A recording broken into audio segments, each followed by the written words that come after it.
अस्सलाम वालेकुम सर। अहमद रंधावा साहब आज हमारे सामने बैठे हुए हैं। हम इनसे ये पूछना चाह रहे हैं कि जो सियासी इस्तेकाम पाकिस्तान में नहीं आ रहा, इसकी क्या वजह है? कामरान भट्ट साहब, आपका सवाल जो है ना वो बहुत अहमियत का हामिल है कि 75 साल 76 साल हो गए हैं पाकिस्तान को बने हुए, मार्ज़ वजूद में आए हुए 1947 के बाद से 2024 तक। लेकिन शुरू दिन से ही पाकिस्तान में सियासी इस्तेहकाम मुमकिन नहीं हो पा रहा, और उसकी बहुत ज़्यादा वजूहात हैं और जो बहुत अहम है। मसलन सबसे पहली वजूहात तो ये है कि जी हमारे जो सियासतदान हैं वो ख़ुद मुत्तहिद नहीं हैं इस बात के ऊपर कि हम जो डेमोक्रेसी लाना चाह रहे हैं, हम जो हाकमियत आला का तस्वर अल्लाह का पेश करते हैं कि पाकिस्तान में है हाकमियत आला अल्लाह की है, और उसके बाद इंसान जो है ना वो करते हैं, हम उस पर अमल ही नहीं कर पा रहे। और अमल क्यों नहीं कर पा रहे, उसकी वजह क्या है कि शुरू दिन से ही जो हमारी इस्टेब्लिशमेंट है इसने ऐसे कंट्रोल किया हुआ है जैसे ब्रिटिश गवर्नमेंट ने ईस्ट इंडिया कंपनी की तर्ज पर पाकिस्तान वो पूरे बर्रे सगीर को कंट्रोल किया था और बादशाह चला रहे थे वो इसके ऊपर।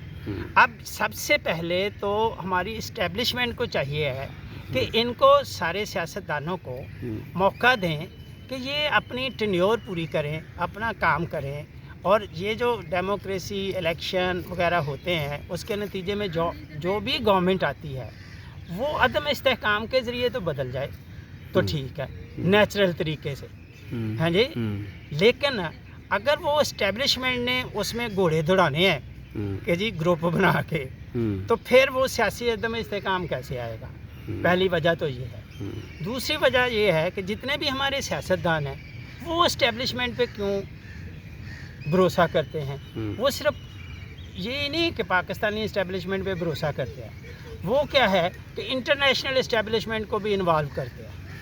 मैं ज़्यादा दूर की बात नहीं करना चाहता कि जी हमारे जो नवाज शरीफ साहब हैं इनको जब मुशर्रफ ने गैर कानूनी तौर पे या कानूनी तौर पे निकाला, तो इसको जब सज़ाएं दी तो सऊदी अरब, कतर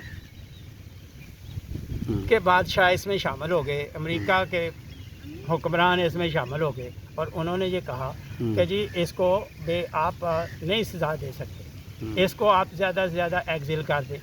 फिर एक्सिल कर दो, फिर इन्होंने 10 साल के लिए उसको बाहर निकाल दिया। 10 साल के लिए जब वो उधर चला गया, बेनज़ीर दुबई चली गई, तो पीछे सियासतदान तो थे ही नहीं, पार्टियां तो थी ही नहीं।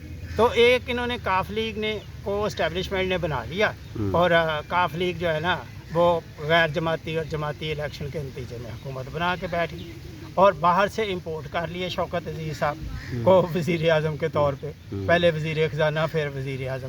तो जब इस तरह का सिस्टम चलेगा, यानी सियासतदान जो है या अवाम जिसको मुंतखब करती है सही मानों में, वो हुकूमत नहीं बनाएंगे तो सियासी इस्तेहकाम कैसे आएगा? वो नहीं फिर आ सकता। इसके लिए ज़रूरी ये है कि इस्टेब्लिशमेंट इनकी गर्दनें ना मरोड़े और सियासतदान मुखलस हो के पाकिस्तान के लिए काम करें और करप्शन ना करें, खुदा के लिए, हाँ जी, अपने पैसे बाहर ना लेके जाएं, अपना कारोबार बाहर ना करें, पाकिस्तान में करें सब कुछ जो भी करना है। दुनिया पूरी में जो लोग वे हुकूमतों में आते हैं वो अपने मुल्कों में ही सब कुछ कर रहे होते हैं। हमारे इधर रिवाज बन गया कि जी इधर आओ, हुकूमत करो, करप्शन करो, पैसा जो है ना बाहर मनी लॉन्ड्रिंग के ज़रिए ले जाओ और वहाँ कारोबार करो। तो ये तो उनका एक कमाई का ज़रिया बन गया ना। तो जब बंदा कमाई गैर कानूनी तरीके से करने के लिए हुकूमत करेगा तब भी इस्तेहकाम नहीं आ सकेगा।